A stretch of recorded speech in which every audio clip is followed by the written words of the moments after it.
कृपया वीडियो को like subscribe कर दें और अपने विचार कमेंट में लिख दें और मित्रों से भी साझा करें। बर्हापीडं नटवरवपुः कर्णयो कर्णिकारं भीम्रन्वास कनककपिशं वैजयन्तीं च मालाम् रन्ध्रान्वेणोदरसुधया पूरयन् गोपवृन्दैः वृन्दारण्यं सपदरमणं गीत कीर्ति। मित्रों नमस्कार। आज हम उद्धव गीता के तीसरे अंक में प्रवेश करते हैं। आज का विषय है मनुष्य के मुख्य 16 कर्तव्य। सारे भय कैसे समाप्त हों, इसके 6 उपाय। बद्ध और मुक्त कौन है, तत्वज्ञ और संत जनों के लक्षण।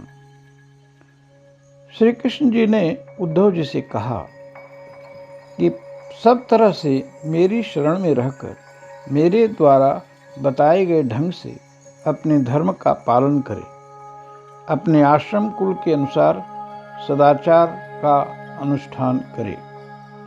मयोदितेषु वहितः स्वधर्मेषु मदाश्रयः वर्णाश्रम कुलाचारम अकात्मा समाचरित।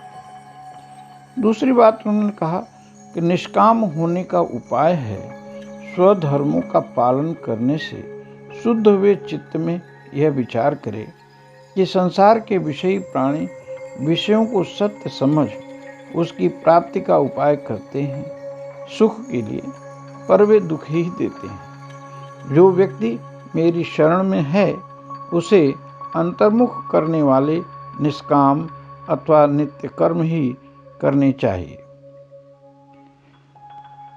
अहिंसा आदि धर्मों का तथा बाहर भीतर की शुचिता का ख्याल रखें। अभिमान डाह आदि छोड़ दें। 6वीं बात बताया, किसी का भी बुरा न सोचें। हर कार्य में कुशल हो, आलस्य छू न जाए, कहीं भी ममता के कारण बंधन में न आवें। गुरु जो मुझे ठीक से जानते हों, यानी भगवान को ठीक से जानते हों, आत्म साक्षात्कारी हों, के चरणों में दृढ़ भक्ति हो। कोई काम हड़बड़ी में न करें, सोच समझ के उत्तम रूप से करें। परमार्थ ज्ञान की पिपासा बनाए रखें। साधक के लिए परम धन उसकी आत्मा है। सर्वत्र एक समान आत्मा का ही दर्शन करें।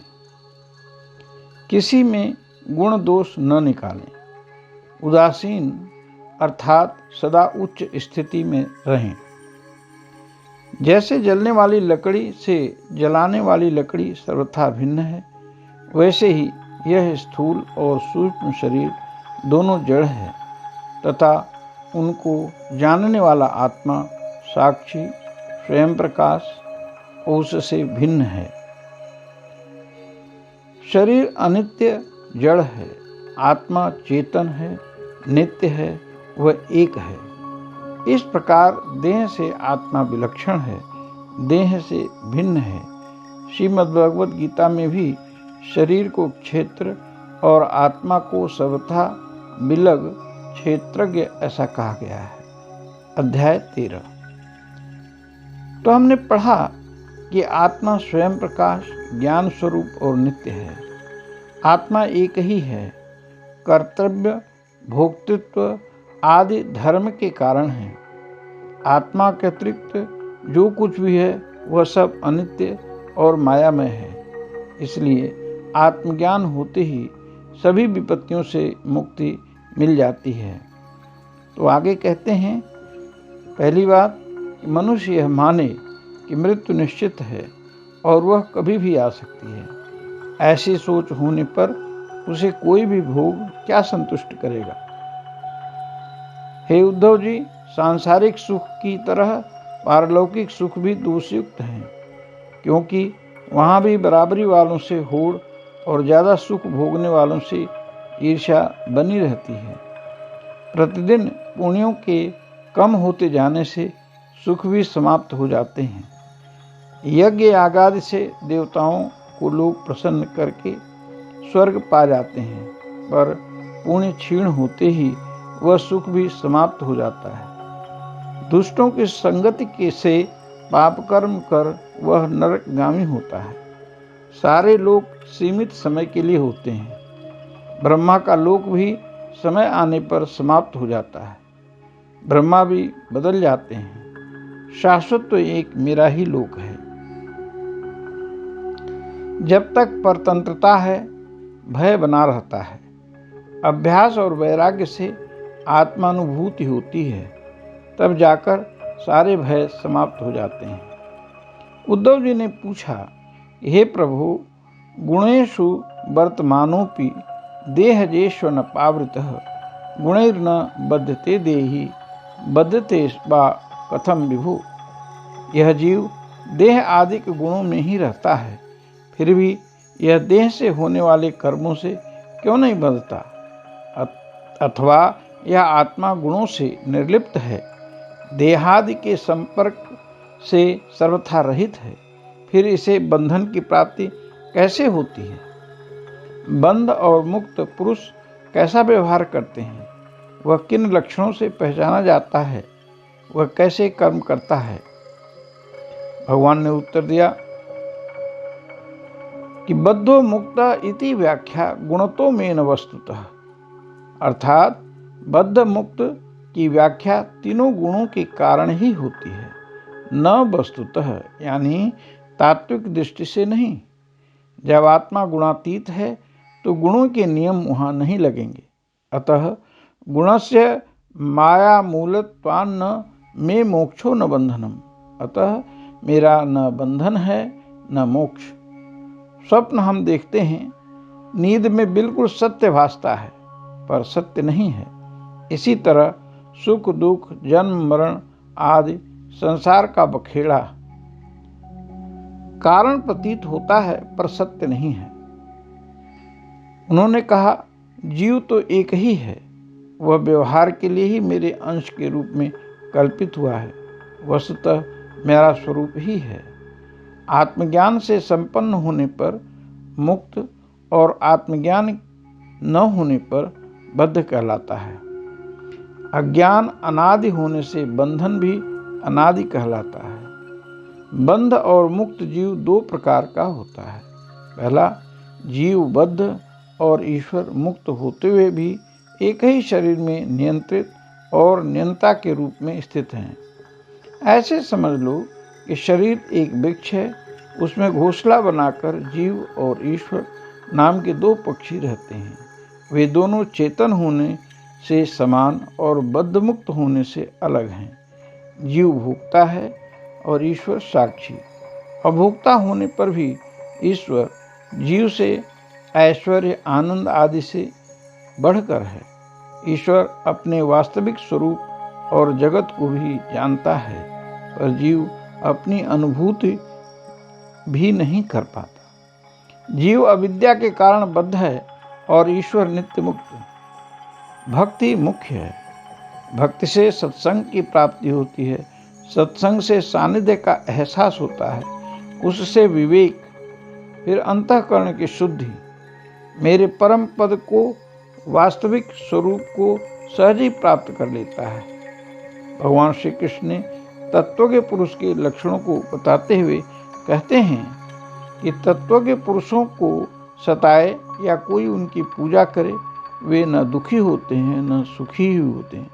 न स्तुवीत न निंदेत कुर्वतः साध्व साधुआ बदतो गुण दोषाभ्यां वर्जित समदिंगुनि।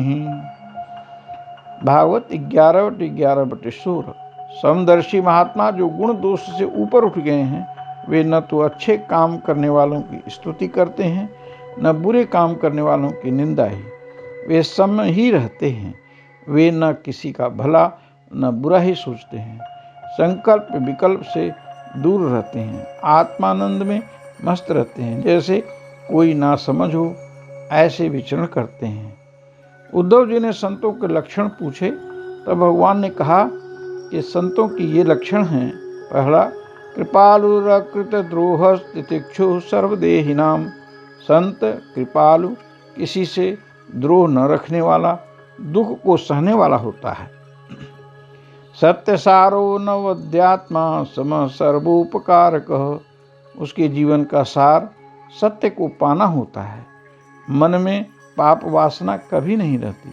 वह समदर्शी, सबका भला करने वाला होता है। वह संयमी, संग्रह परिग्रह से दूर, किसी वस्तु के लिए कोई चेष्टा नहीं करता, परिमित भोजन करता है, सदा शांति में रहता है। वह प्रमाद रहित, गंभीर स्वभाव वाला, धैर्यवान होता है। भूख प्यास, शोक मोह, जन्म मृत्यु, ये 6 उसके बस में होते हैं।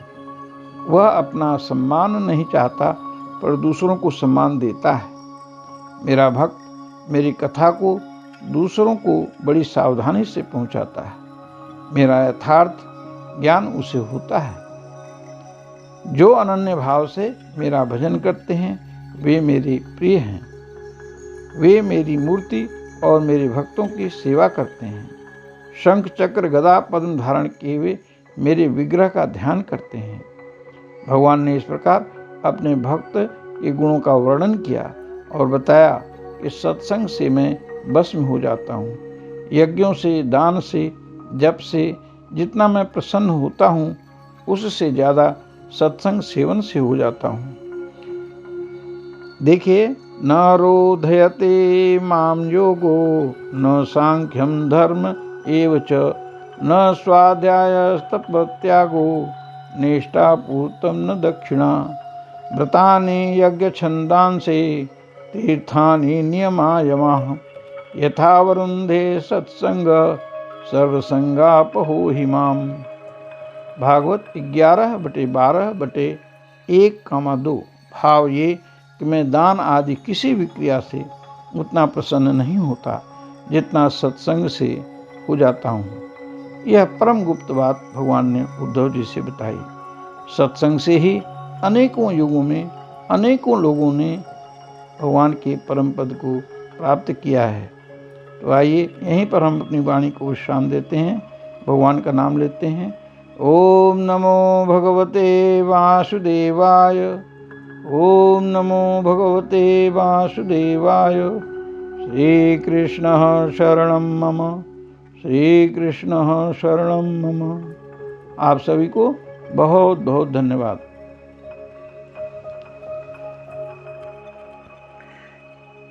कृपया वीडियो को लाइक, सब्सक्राइब कर दें और अपने विचार कमेंट में लिख दें और मित्रों से भी साझा करें ताकि ये सद्विचार सभी भाई बहनों तक पहुंच जाए। नमस्कार।